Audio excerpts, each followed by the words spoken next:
კიევში ვითარება უკონტროლოა პრეზიდენტი მსოფლიო ლიდერებს აღარ ელაპარაკება. გავრცელებული ცნობით დედაქალაქში მიმდინარე შეტაკებების გამო ვიქტორ იანუკოვიჩთან დაკავშირება გერმანიის კანცლერმა და ევროკომისიის პრეზიდენტმა ტელეფონით სცადეს, მაგრამ უშედეგოდ. სამაგიეროდ სატელეფონო საუბარი შედგა რუსეთის პირველ პირთან, თუმცა ამ დრომდე უცნობი რჩება, რა უთხრა პუტინმა უკრაინელ კოლეგას. როგორც ჩანს, იანუკოვიჩის აქციელი თანაგუნდელებს შორისაც უკვე აზრთა სხვადასხვაობას იწვევს. დღეს ცნობილი ხდება, რომ სახელმწიფო პარტია რეგიონებში რღვევა დაიწყო.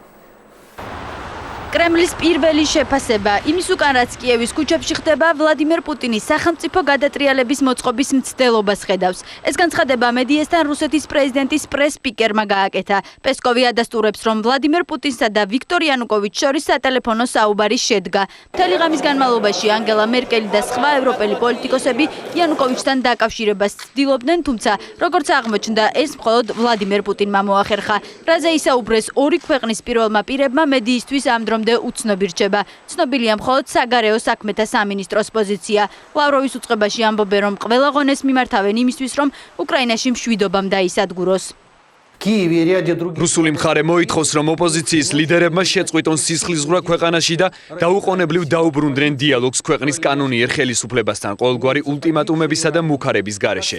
უკრაინა რუსეთისთვის მეგობარი, მოძმე სახელმწიფოა და სტრატეგიული პარტნიორია და ჩვენ გამოვიყენებთ საკუთარ ზეგავლენას იმისთვის, რომ ქვეყანაში მშვიდობამ დაისადგუროს. პოლიტიკური კრიზისი უკრაინაში ჩიხში შევიდა. იმაში, რაც კიევის ქუჩებში ხდება, იანუკოვიჩი ოპოზიციასა დანაშაულებს და პირიქით. პრეზიდენტის ადმინისტრაციაში 1 საათის დაგვიანებით და 2 საათს გაგრძელებული აუდიენცია უშედეგოდ დასრულდა. შეხვედრიდან გამოსულმა კლიჩკომ თქვა, რომ პრეზიდენტი არაადეკვატურია. ახლახანს მქონდა შეხვედრა პრეზიდენტთან ძალადობის შეჩერება, ახლა ჩვენი მთავარი მიზანია. სწორედ ამაზე ვისაუბრეთ უკრაინის პირველ პირთან. მან უნდა შეაჩეროს სისხლისღვრა მაიდანზე, იმიტომ რომ ყოველ წუთს ხალხი იღუპება. ერთადერთი გამოსავალი ახლა ამ ყველაფრის შეჩერება და ხვალიდანვე მოლაპარაკებების გაგრძელება.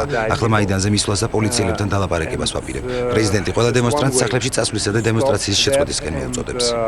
ოპოზიციის ლიდერებმა დემოკრატიის ძირითადი პრინციპების იგნორირება მოახდინეს. ხელისუფლების დაკავება არა ქუჩაში და მოედნებზე, არამედ არჩევნების გზით ხდება. მე არაერთხელ მithქვამს მათთვის, რომ მალე არჩევნებია და თუ მოსახლეობა მხარს დაგიჭერთ, იქნებით ხელისუფლებაში, მაგრამ ეს ყველაფერი კანონიერად უნდა მოხდეს, ისე როგორც ეს უკრაინის კონსტიტუციაშია გაწერილი.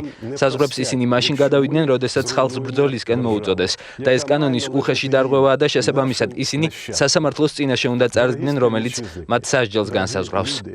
ხელისუფლების ძალადობრივი გზით ხელში ჩაგდების მცდელობა დაფასებს კიევში მიმდინარე მოვლენებს უკრაინის პრემიერის მოვალეობის შემსრულებელი. მთავრობის ხდომაზე სერგეი არბუზოვმა განაცხადა, რომ ამან შესაძლოა ქვეყანა კატასტროფამდე მიიყვანოს.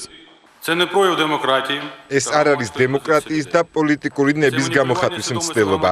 ეს არის ხალხით მანიპულირება და ხელისუფლების ხელში ჩაგდების მცდელობა. ასეთ მეთოდებს არასდროს გამოუღია შედეგი არც ერთ ქვეყანაში.